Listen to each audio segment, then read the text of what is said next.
এবার আন্দোলনে নামলেন বিভিন্ন স্কুলের আংশিক সময়ের শিক্ষক শিক্ষিকারা। আন্দোলনের অঙ্গ হিসেবে মঙ্গলবার 2 দফা দাবিতে বিক্ষোভ ডেপুটেশন কর্মসূচি পালন করলেন জেলা শিক্ষা দপ্তরে।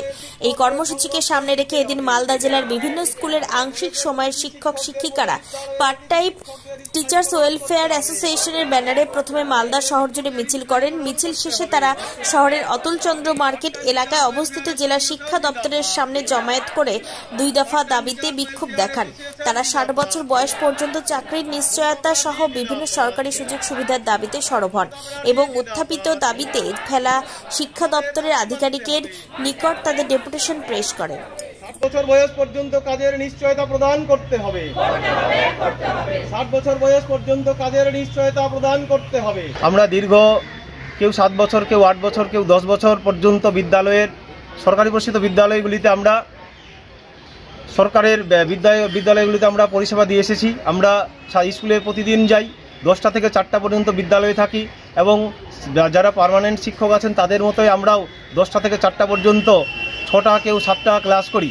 প্রতিদিন আমরা বিদ্যালয়ে যাই এবং আমাদের বিদ্যালয়ের মিড ডে মিল থেকে শুরু করে বিদ্যালয়ে যে সমস্ত ইয়েগুলো আছে আর কি, এই আপনার প্রকল্পগুলো আছে, যেমন কন্যাশ্রী থেকে শুরু করে হচ্ছে যে শিক্ষাশ্রী, সবুজ সাথী, সমস্ত বিষয়গুলো আমরা বিদ্যালয়ের আংশিক সময়ের শিক্ষকরা করে থাকি। কিন্তু রাজ্যে এত উন্নয়নের জোয়ার বয়ে চলেছে, তারপরেও আমরা আংশিক সময়ের শিক্ষকরা আজকে বঞ্চিত হয়ে আছি। কিছুদিন আগে আপনারা শুনেছেন যে আমাদের কলেজের আংশিক সময়ের যারা শিক্ষক ছিলেন তাদের একটা স্থায়ীকরণ হয়েছে। তারা 60 বছর বয়স পর্যন্ত কলেজে থাকতে পারবেন এবং তাদের একটা সাম্মানিক ভাতা প্রদান করা হয়েছে।